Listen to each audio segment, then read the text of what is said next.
Olá, boa tarde, bem-vindos ao módulo 5 sobre composição dos alimentos. Neste módulo vamos debruçar sobre a questão dos aditivos alimentares. Na legislação da União Europeia, os alimentos são definidos como qualquer substância ou produto que se destine ao ser humano ou que se possa razoavelmente esperar que sejam ingeridos, sejam eles transformados, parcialmente transformados ou não transformados. No entanto, algumas substâncias são intencionalmente adicionadas aos alimentos para fins específicos. Estas substâncias são principalmente aditivos alimentares, aromatizantes alimentares e enzimas alimentares. Entende-se por aditivo qualquer substância que não seja normalmente consumida como género alimentício em si mesma ou utilizada como ingrediente característico de um género alimentício, independentemente de ter ou não valor nutricional. E a adição intencional, para fins tecnológicos, a um género alimentício durante o seu fabrico, transformação, preparação, tratamento, embalagem, transporte ou armazenagem, tenha por efeito, ou possa razoavelmente presumir-se que tenha esse efeito, de tornar o próprio aditivo ou os seus subprodutos, direto ou indiretamente, um componente do género alimentício. Como resultado desta definição, extraída do artigo 3º do Regulamento 1333 de 2008, as características que a priori os aditivos devem preencher são as seguintes.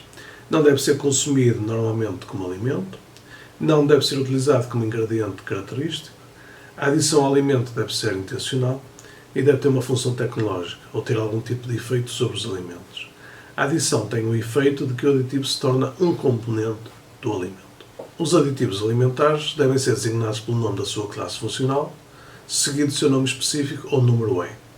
Se um ingrediente pertencer a mais do que uma categoria, deve ser indicada a categoria adequada à função principal, no caso do género alimentício em questão. Por exemplo, no caso de um alimento como sorbato de potássio como conservante, este pode ser declarado na lista de ingredientes como conservante sorbato de potássio ou conservante E202. Os alimentos que contenham sulfitos ou dióxido de enxofre em quantidades superiores a 10 partes por milhão estão isentos desta regra, uma vez que a partir dessa quantidade são alergénicos e, como tal, deve indicar-se o seu nome e não o seu número E.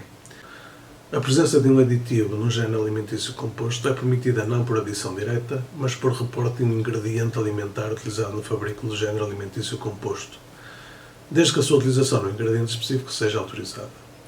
Os aditivos presentes no género alimentício devido a transições não têm de ser declarados se não desempenharem qualquer papel funcional no produto final, com exceção dos aditivos considerados alergénicos. A utilização de aditivos em conformidade com o Regulamento 1333 de 2008 é decisiva para a comercialização tanto do aditivo como dos alimentos em que está presente, existindo uma proibição expressa de comercialização se a utilização não estiver em conformidade com este regulamento.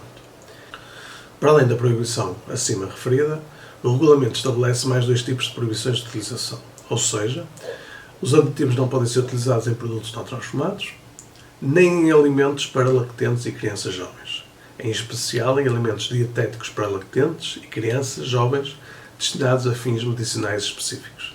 Apesar do acima exposto, em ambos os casos está prevista a mesma exceção, ou seja, a possibilidade da utilização de aditivos nestes géneros alimentícios, desde que a sua utilização esteja prevista no anexo 2 desse mesmo regulamento. Do mesmo modo, só os corantes alimentares enumerados no mesmo anexo podem ser utilizados para a marcação de salubridade.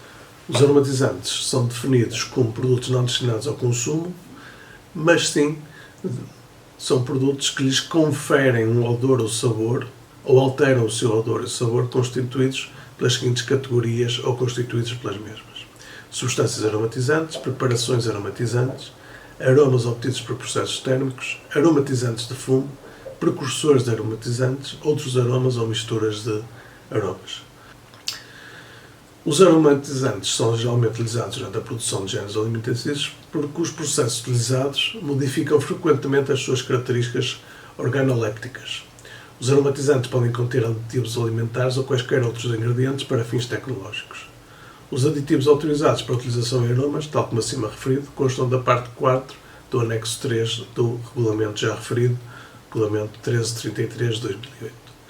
Por último, os adjuvantes tecnológicos, enquanto substâncias que não são consumidas como alimentos per se, são intencionalmente utilizados na transformação de matérias-primas, géneros alimentícios ou respectivos ingredientes para atingir um determinado objetivo tecnológico durante o tratamento ou transformação, e ainda podem conduzir à presença não intencional, mas tecnicamente inevitável, do produto final, de resíduos da própria substância dos seus derivados. Desde que não apresentem qualquer risco para a saúde e não tenham qualquer efeito tecnológico no produto final. Os auxiliares tecnológicos estão relacionados com os aditivos, no entanto, diferem dos anteriores, na medida em que os adjuvantes tecnológicos não estão presentes no produto final, pelo que não são ingredientes alimentares. Espero que gostem e que usufruam deste módulo.